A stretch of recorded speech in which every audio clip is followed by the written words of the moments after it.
Durante anos, as pessoas culparam os processos judiciais, culparam os escândalos, culparam Amber Heard, mas Johnny Depp afirma que nada disso deu início à sua decadência. Ele diz que tudo começou em um set de filmagem anos antes, com um diretor que o levou ao limite. O consumo de álcool piorou depois desse projeto. Os atrasos vieram em seguida. Os gastos saíram do controle.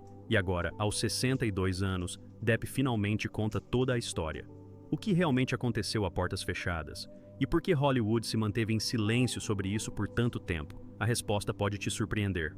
A história de Johnny Depp começa em Owensboro, Kentucky, em 9 de junho de 1963, quando ele chegou como John Christopher Depp II, o caçula de 4 irmãos.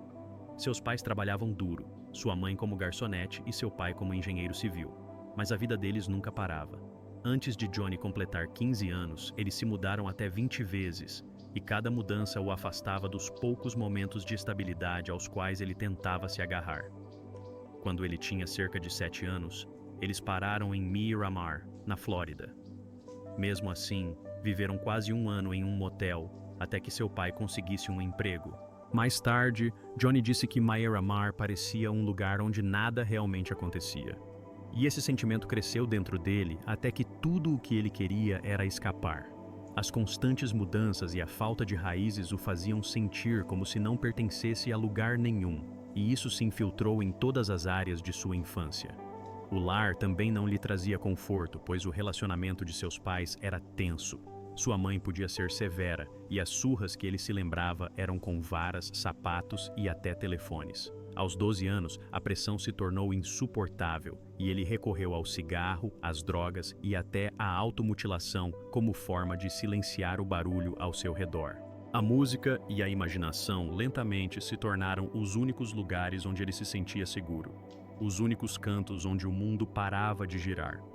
Quando completou 15 anos, em 1978, tudo mudou novamente. Seus pais se divorciaram e a separação destruiu a pequena segurança a qual ele se agarrava. Ele teve que pagar a pensão alimentícia semanal do pai e cada visita aumentava a distância entre eles. Ele certa vez descreveu o pai como gentil e tranquilo. No entanto, a forma como o pai o deixou foi como um abandono. Assim que o divórcio foi finalizado, Johnny olhou para a escola e sentiu que não havia mais nada ali para ele.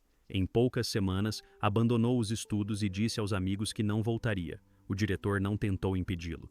Em vez disso, incentivou Johnny a seguir o que amava. A música se tornou o caminho que ele escolheu, e logo entrou para uma banda de garagem chamada The Kids in Miramar.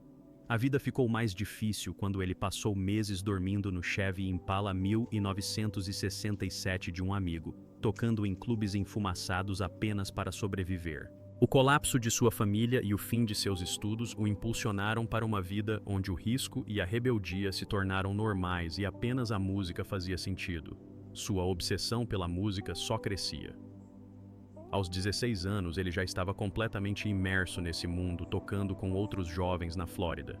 Eles abriram shows para os Ramones, Iggy Pop e Talking Heads, momentos que fizeram o palco parecer um lar que ele nunca teve. Em 1983, a banda se mudou para Los Angeles em busca de algo maior.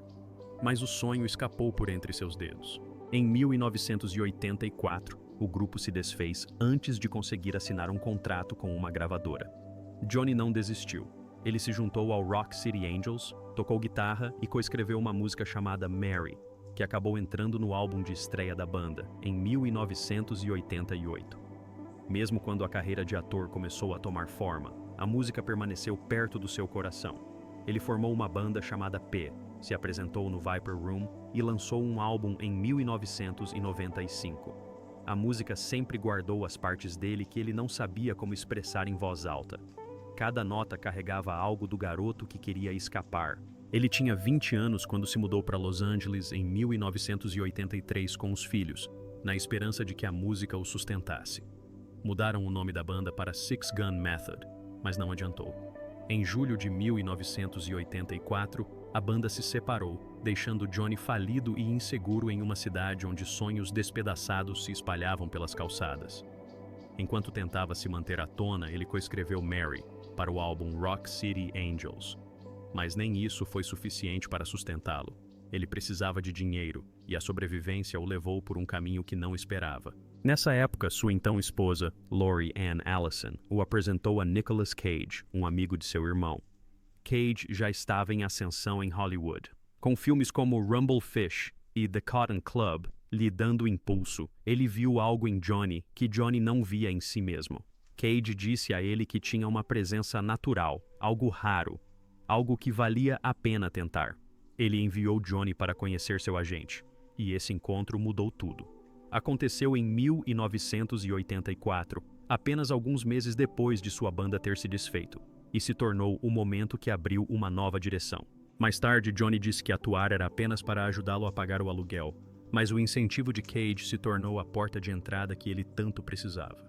O vínculo entre eles permaneceu forte. Anos depois, Johnny até tentou ajudar Cage durante uma crise financeira, uma forma discreta de retribuir a gentileza que um dia mudou sua vida. A carreira de ator deu seu primeiro passo concreto quando ele conseguiu um papel em A Nightmare on Elm Street, em 1984. Ele tinha 21 anos e mal havia considerado a possibilidade de atuar, mas o acaso entrou em cena. A equipe de produção originalmente queria Charlie Sheen, mas ele era muito caro. A filha de 14 anos de Wes Craven olhou para a foto de Johnny e disse ao pai que ele era a escolha certa. Seu instinto moldou o futuro dele. Ele interpretou Glenn Lantz, o namorado da protagonista Nancy. E a cena em que seu personagem é puxado para a cama se tornou inesquecível. O filme foi lançado em novembro de 1984 e se tornou um clássico culto, dando a Johnny a pequena faísca que ele precisava para entrar em Hollywood. Depois de alguns papéis menores, chegou Anjos da Lei em 1987 e mudou tudo. A série o transformou em um ídolo adolescente quase instantaneamente. Pôsteres, fãs histéricos, capas de revistas, tudo aconteceu ao mesmo tempo. Ele interpretava o policial Tom Hansen, um jovem policial infiltrado em escolas de ensino médio. A série foi exibida de 1987 a 1990 e o tornou um nome conhecido em todos os lares. Mesmo com toda a atenção, Johnny se sentia preso. Ele não queria ser visto apenas como um rostinho bonito. Ele queria algo mais profundo. A fama chegou como uma onda, mas ele não queria se afogar nela. Ele resistiu e começou a planejar silenciosamente como se libertar daquela imagem. No auge do sucesso de 21 Jump Street, ele começou a se distanciar. Implorou para ser retirado da série e buscou papéis estranhos e arriscados que enterrassem seu status de ídolo adolescente. Queria que as pessoas o vissem como um ator de verdade, alguém disposto a se entregar completamente a qualquer personagem. Essa escolha o levou a Tim Burton, um diretor que entendia os cantos mais peculiares do mundo. Eles começaram a trabalhar juntos, e papéis como Edward Mãos de Tesoura e Ed Wood ajudaram Johnny a se desvencilhar da imagem glamourosa que Hollywood havia criado para ele. Essas decisões se tornaram os pontos de virada que o impulsionaram em direção à carreira que ele sempre almejou. Tudo mudou quando Tim Burton o escalou para o papel de Edward em Edward Mãos de Tesoura, em 1990. Antes desse filme, Johnny era conhecido principalmente por sua fama na TV, mas Burton viu algo frágil e peculiar nele, algo perfeito para o personagem. O filme foi rodado em um bairro da Flórida com cores pastel, o que lhe conferiu um ar onírico.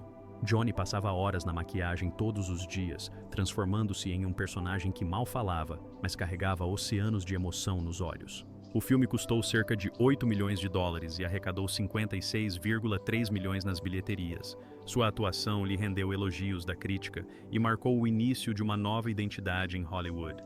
Ele não era mais o ídolo adolescente, era o outsider, era o artista que ousava ser diferente. Depois de Edward Mãos de Tesoura, Johnny continuou escolhendo papéis incomuns. Em Gilbert Grape, Aprendiz de Sonhador, de 1993, ele interpretou um jovem carregando o peso da família e o filme arrecadou cerca de 10 milhões de dólares. Em Benny e June, no mesmo ano, ele encantou o público com sua atuação física inspirada na mímica, arrecadando mais de 23 milhões de dólares. Em Ed Wood, em 1994, interpretou um cineasta conhecido por fazer filmes terríveis. E embora o filme tenha arrecadado apenas 5,9 milhões de dólares, Hoje é considerado uma obra-prima. Dead Man, em 1995, faturou pouco mais de US$ 1 milhão, mas se tornou um de seus papéis artísticos mais respeitados. Os críticos adoraram os riscos que ele assumiu e, aos poucos, ele construiu uma reputação como um dos galãs mais originais de Hollywood. Sua conexão com Tim Burton continuou a crescer. Juntos, eles criaram uma sequência de filmes que definiu uma geração. De Ed Wood, A Sleepy Hollow, em 1999, de A Fantástica Fábrica de Chocolate e A Noiva Cadáver, em 2005, a Sweeney Todd e Alice no País das Maravilhas, em 2010. Eles construíram histórias repletas de uma beleza peculiar. Só A Fantástica Fábrica de Chocolate arrecadou os 474 milhões no mundo todo. Burton frequentemente chamava Johnny de sua musa, e a parceria entre eles moldou o tom do cinema mainstream por anos. Seus mundos eram estranhos, sombrios, coloridos e, muitas vezes, emotivos, e Johnny parecia se encaixar neles como se tivesse nascido daquelas sombras. À medida que sua carreira decolava, sua vida pessoal se tornava um turbilhão. Seu noivado com Winona Ryder durante a era de Edward Mãos de Tesoura estampava todas as notícias. Quando terminaram o relacionamento em 1993, ele ficou famoso por mudar sua tatuagem Winona Forever para Wino Forever. Seu relacionamento com Kate Moss em meados da década de 1990 atraiu ainda mais atenção. Brigas públicas, histórias nos tabloides, câmeras constantes, tudo isso contribuiu para sua imagem de figura brilhante, porém imprevisível. Johnny Depp assumiu o papel de Jack Sparrow em 2003 com uma ideia que ninguém na Disney esperava. Eles achavam que contratariam um pirata clássico e certinho, alguém que se encaixasse no molde usual. Em vez disso, Depp chegou ao set com uma desenvoltura que parecia solta e imprevisível, quase como se ele tivesse vagado pelo mar por anos. Ele misturou o estilo rockstar de Keith Richards com o caos divertido de personagens como Pernalonga. E de repente, o filme inteiro ganhou um ritmo diferente. Até mesmo a fala final que ele improvisou, "Agora me tragam aquele horizonte", saiu dele como um sussurro de liberdade. Inicialmente, o estúdio entrou em pânico porque achava que ele estava arruinando o filme. Mas quando o filme chegou ao público, tudo mudou. As pessoas adoraram Jack Sparrow. O mundo se rendeu ao seu charme. O filme arrecadou mais de US$ 654 milhões nas bilheterias e a franquia explodiu, tornando-se um gigante que mais tarde ultrapassou o bilhão. Depp recebeu sua primeira indicação ao Oscar e um prêmio do Screen Actors Guild, e sua vida mudou para sempre. O que começou como uma escolha arriscada se tornou o papel que o alçou de um ator coadjuvante discreto a uma das estrelas mais reconhecidas do planeta. Com o passar dos anos, seu estrelato se transformou em algo ainda maior. Em 2012, ele alcançou o patamar de um dos atores mais bem pagos do mundo, faturando 175 milhões em um único ano. Seu sucesso não se baseou em apenas uma franquia. Ele protagonizou filmes como Alice no País das Maravilhas, A Fantástica Fábrica de Chocolate e Em Busca da Terra do Nunca, acumulando uma bilheteria mundial que ultrapassou os 10 bilhões AUD. Os estúdios confiavam nele com orçamentos enormes porque sabiam que só o seu nome já atraía multidões. Ele chegou a ganhar US$ 68 milhões por apenas 7 minutos de tempo de tela em Navegando em Águas Misteriosas. Era um nível de sucesso que parecia irreal. Hollywood o tratava como uma força da natureza. Até mesmo sua produtora cresceu e se tornou algo grandioso. E por onde passava, ele emanava a aura de alguém que sabia como transformar qualquer filme em um evento. Mas por trás de todos os aplausos, algo mais sombrio crescia. A fama o envolvia de forma tão intensa que ele começou a mergulhar em um estilo de vida cada vez maior e mais imprudente. Em 2017, veio à tona que ele gastava mais de os US$ 2 milhões por mês. Os 30 mil mensais eram destinados apenas ao vinho. Os 200 mil desapareciam em jatos particulares. Os 75 milhões estavam distribuídos entre 14 casas. Ele comprou um iate de 45 metros por os 18 milhões. Gastou os 3 milhões para lançar as cinzas de Hunter S. Thompson ao céu. Sua vida parecia grandiosa por fora, mas a pressão de manter tudo em pé o levou à beira da ruína financeira. Logo, começaram as batalhas judiciais com seus empresários. Eles o culpavam por gastar demais. Ele os culpava por administrar mal seu dinheiro. De qualquer forma, a verdade revelava um homem com fama demais para controlar e hábitos demais para sustentar. Os gastos não diminuíram. Seus ex-empresários disseram mais tarde que ele gastava quase os 2 milhões por mês. Alegaram que ele gastava os 30 mil bilhões com vinho, os 300 mil com uma equipe de 40 pessoas e mais de os 75 milhões com casas espalhadas pelo mundo. Uma delas era um castelo francês. Outra, uma ilha nas Bahamas. Havia armazéns repletos de itens colecionáveis que custavam 500 mil por ano para armazenar. Havia viagens, salários e compras impulsivas que consumiam tudo o que ele ganhava. Em 2017, diziam que ele já tinha mais de 40 milhões em dívidas. Mesmo assim, afirmavam que ele se recusava a reduzir qualquer parcela da dívida, porque não queria viver com menos. Toda a história estampou as manchetes e se tornou um alerta silencioso sobre o quão baixo uma pessoa pode chegar, mesmo parecendo invencível diante das câmeras. Então chegou janeiro de 2017. Depp entrou com um processo de uns 28 milhões contra seus antigos empresários do grupo de gestão TMG. Ele alegou que eles o prejudicaram por quase 17 anos, cobrando taxas não autorizadas, lidando mal com os impostos e o pressionando a contrair empréstimos com juros altos que o deixaram sem dinheiro. Ele afirmou que um dia acordou e se viu em dívidas das quais nunca soube. A TMG reagiu com veemência, alegando que a culpa não foi de sua gestão, mas sim de seu estilo de vida.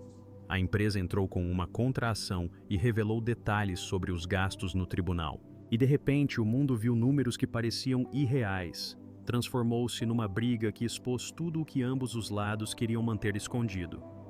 A TMG continuou insistindo em seus argumentos. Disseram que ele gastou 75 milhões em 14 casas. Disseram que ele investiu 18 milhões de dólares num iate e 30 mil dólares por mês em vinho. Disseram que ele pagava mais de 12 milhões de dólares por ano só para sua equipe. Chegaram a mencionar um empréstimo de 5 milhões de dólares que queriam de volta. Suas palavras criaram a imagem de uma estrela que não conseguia parar de ostentar, mesmo com as dívidas aumentando cada vez mais.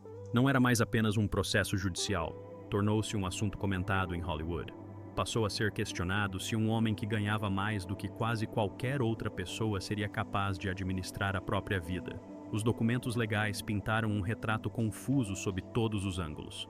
Seus empresários listaram cada número, mencionaram depósitos que custavam $500 mil em aluguel para guardar suas lembranças de Hollywood.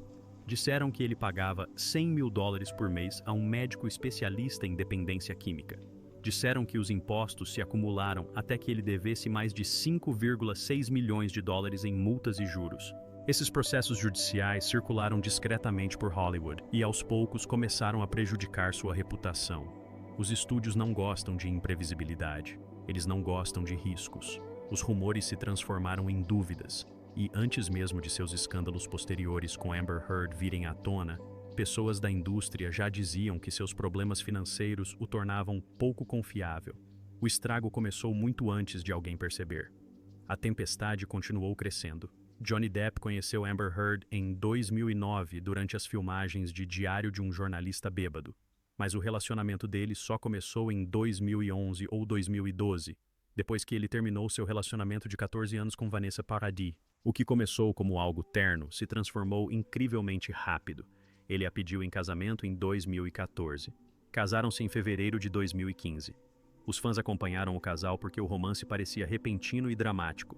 Depp falava dela com carinho em entrevistas e a descrevia como alguém que lhe fazia bem. Mas dentro de casa as coisas eram diferentes. As discussões eram acaloradas, o temperamento era explosivo.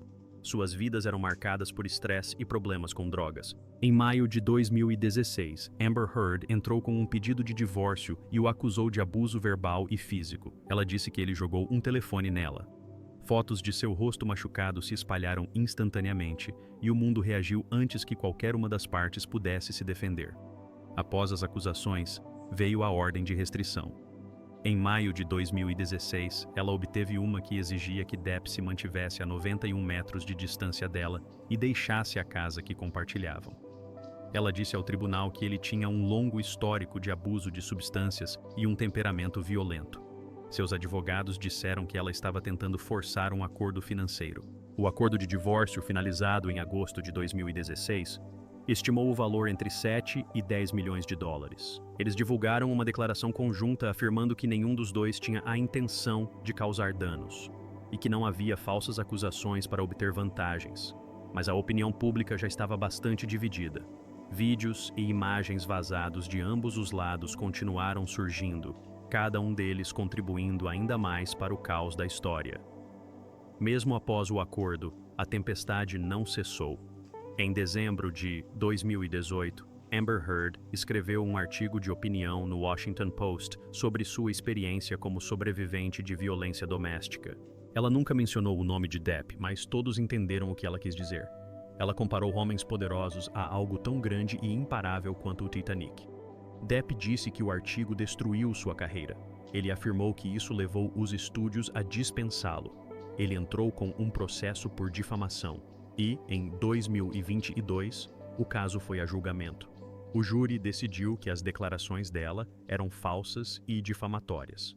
O jornal posteriormente adicionou uma nota do editor reconhecendo o veredicto. Heard afirmou que a decisão foi um retrocesso para as mulheres e que lhe custou o direito de falar abertamente. O artigo de opinião tornou-se uma das peças centrais de uma história que continuou a dividir pessoas em todo o mundo. Fitas e gravações vazadas jogaram gasolina na fogueira. Ambos os lados se acusaram mutuamente. Ambos os lados apresentaram provas que demonstravam dor e instabilidade. Algumas fitas reproduzidas no tribunal eram apenas trechos de gravações mais longas. Posteriormente, materiais liberados revelaram mais contexto, incluindo anotações de sua terapeuta e cartas que insinuavam manipulação e pressão emocional de ambos os lados. A internet então se transformou em um campo de batalha. Os fãs tomaram partido e discutiram interminavelmente. Um grupo via Depp como vítima de falsas acusações. Outro grupo via Heard como uma sobrevivente tentando ser ouvida em meio ao ruído e à fama. Cada vazamento, cada gravação, cada bilhete moldava a forma como as pessoas os viam. O mundo de Johnny Depp mudou em novembro de 2020 e aconteceu tão rápido que até Hollywood teve dificuldade para se recuperar. Um juiz britânico, o Sr. Justice Nicole, decidiu que a alegação do filho de que Depp era um agressor de mulheres era substancialmente verdadeira. O caso baseava-se em 14 supostos incidentes de violência doméstica contra Amber Heard. E o juiz afirmou que 12 deles de fato ocorreram, incluindo um na Austrália, onde Depp cortou o dedo e usou o sangue para escrever mensagens em um espelho e até mesmo em um abajur. Quando a equipe de Depp recorreu, na esperança de reverter a decisão, o tribunal rejeitou o recurso, alegando que as conclusões se baseavam em uma análise detalhada das provas. O veredicto causou grande impacto porque fez algo raro. A decisão legal rotulou uma celebridade global. Os advogados de Depp consideraram a decisão perversa, mas o juiz afirmou que Heard havia sido vítima de agressões contínuas e aterrorizantes.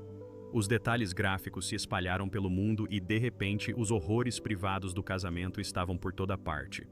Essa decisão não ficou restrita ao tribunal. Ela impactou diretamente sua carreira logo após a derrota no caso. A Warner Brothers pediu que ele se afastasse da franquia Animais Fantásticos. Num instante, ele interpretava Gellert Grindelwald, e no seguinte, já estava arrumando as malas para ir embora, mesmo com as filmagens já em andamento. Mais tarde, Depp afirmou que sentiu que o estúdio não estava apenas o removendo de um filme, mas o expulsando silenciosamente de Hollywood por completo. Para uma franquia que planejava várias sequências, perder esse papel foi um golpe duro. Isso mostrou ao resto da indústria que Depp havia se tornado um investimento arriscado. Ao seu redor, antigas questões começaram a vir à tona. A ordem de restrição que Heard havia solicitado em 2016 e as conclusões do Tribunal do Reino Unido já estavam prejudicando-o. E agora, essa demissão criou a sensação de que sua carreira poderia desmoronar mais rápido do que qualquer um esperava. Hollywood não gosta de incertezas, e Depp havia se tornado uma onda que eles não queriam surfar. No entanto, antes mesmo do caso no Reino Unido acontecer, Depp já havia iniciado outra batalha. Em 2019, ele entrou com um processo de difamação de 50 milhões contra Heard, alegando que o artigo de opinião dela publicado no Washington Post em 2018 destruiu sua reputação.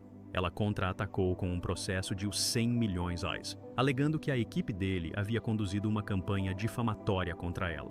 O artigo de opinião não o mencionou pelo nome, mas Depp disse que tudo nele apontava diretamente para ele. Quando o julgamento começou em abril de 2022, tornou-se um evento global. Milhões assistiram à transmissão ao vivo. Pessoas em todos os cantos da internet tomaram partido. Testemunhas falaram sobre o consumo de álcool e drogas e o comportamento caótico de Depp. Outras o descreveram como o agressor. Evidências sobre suas brigas violentas surgiram aos montes. Quando o júri finalmente chegou a uma decisão, ficou do lado de Depp.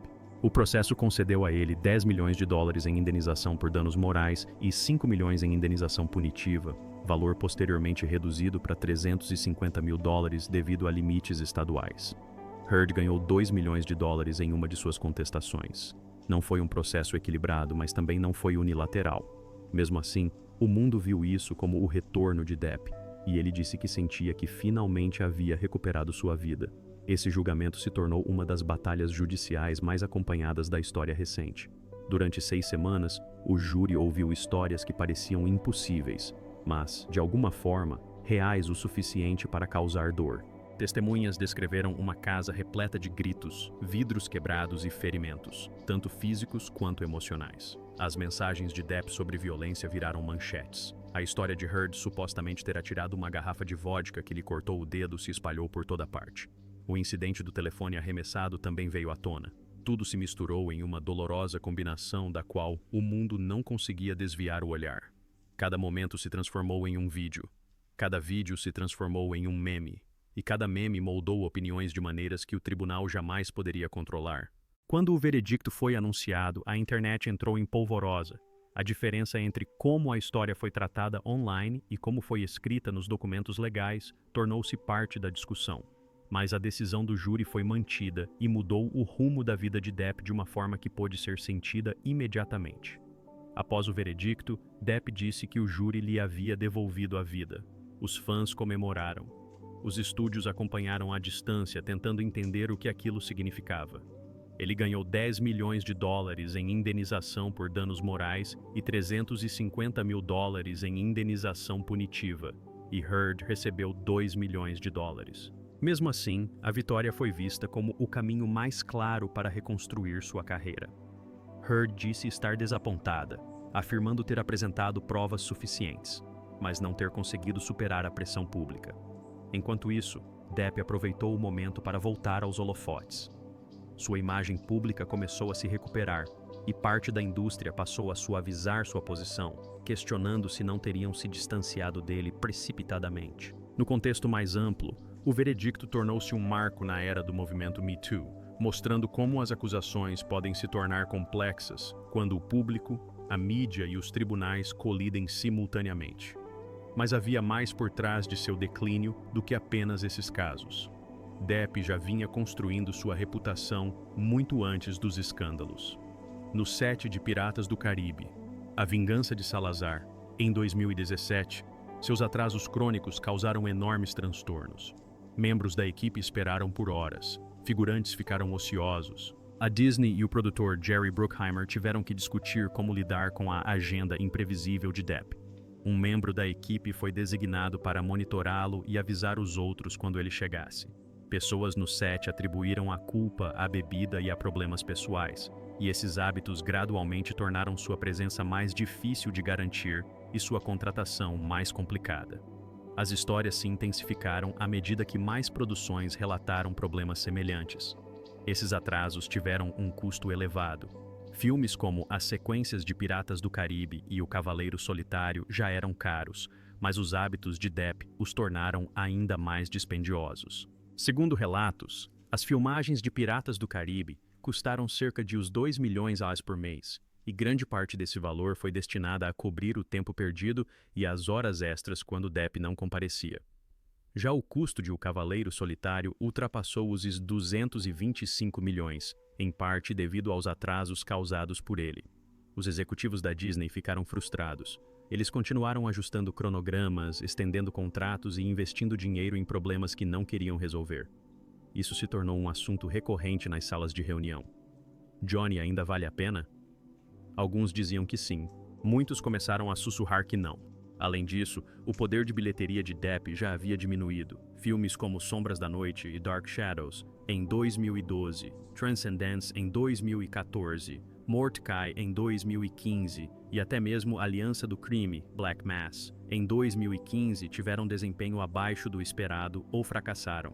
Sua ex-agente, Tracy Jacobs, testemunhou posteriormente que sua estrela havia perdido o brilho. Ela disse que o alertou sobre seus atrasos, seu comportamento e seus problemas com drogas, mas nada mudou. O declínio começou muito antes de Amber Heard escrever seu artigo de opinião. O julgamento não inventou sua decadência, simplesmente expôs o que os bastidores de Hollywood já vinham dizendo discretamente há anos. Seus problemas pessoais se misturavam ao seu trabalho. Reportagens dos sets de filmagem descreviam bebedeiras e brigas por dinheiro como parte de seu cotidiano. Seus empresários chegaram a processá-lo por impostos e comissões não pagos, resultando em multas milionárias. Os críticos também notaram uma diferença em suas atuações, dizendo que ele às vezes parecia desatento ou distante. Todos esses elementos se entrelaçaram e criaram a sensação de que o antigo Johnny Depp talvez nunca mais voltasse. Quando as batalhas judiciais começaram, Hollywood percebeu que esses problemas não eram novos, eles apenas estavam se tornando públicos. Produtores e executivos já sabiam de seu comportamento, já sabiam de seus problemas financeiros.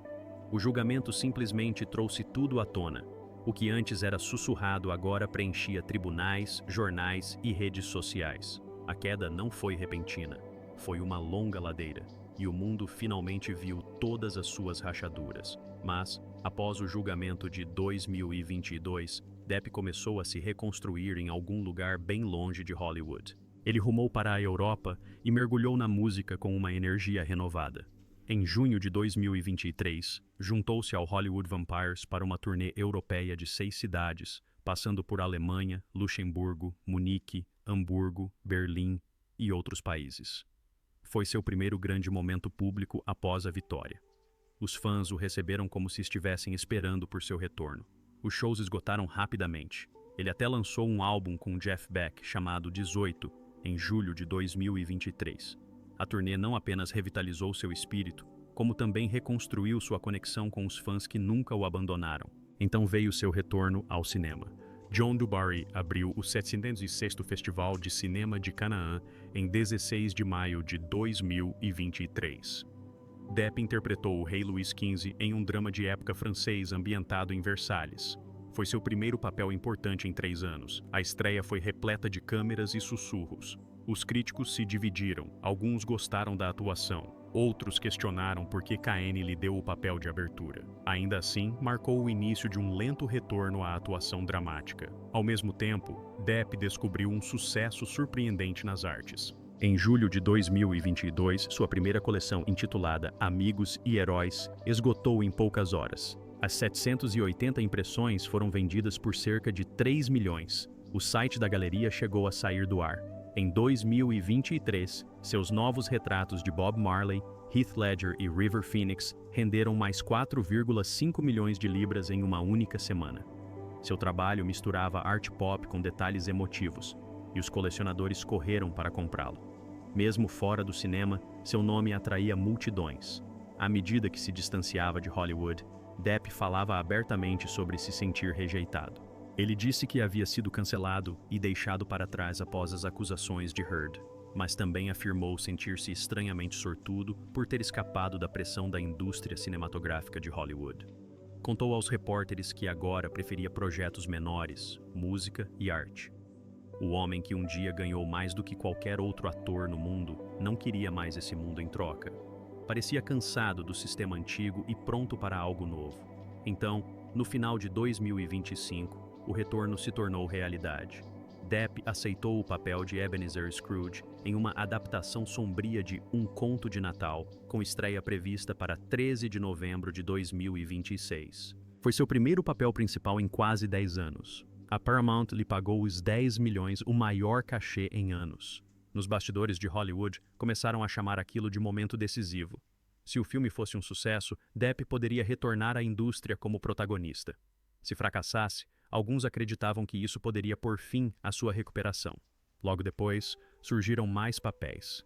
Ele se juntou ao elenco de Carnival at the End of Days, de Terry Gilliam, para interpretar Satanás, com as filmagens previstas para 2026. Ele também assinou contrato para o filme The Rinker com Penélope Cruz. Esses projetos sinalizaram que os estúdios estavam dispostos a apostar nele novamente.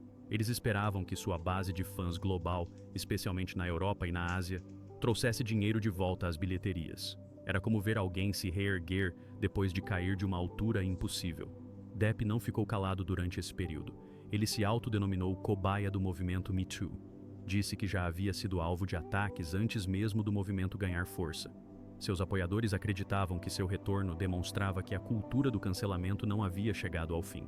Os críticos argumentaram que isso demonstrava a facilidade com que homens poderosos retornavam ao poder. Seu julgamento tornou-se parte de uma discussão mais ampla sobre o significado de responsabilidade em Hollywood. Mesmo com o retorno, sua imagem permaneceu frágil. Um rumor ou um processo judicial poderia abalar o novo patamar em que ele se encontrava. Os estúdios sabiam disso. Os fãs sabiam disso. Depp também sabia disso. Cada projeto se tornou um risco. Cada manchete tinha peso. E cada movimento moldava a forma como as pessoas o viam.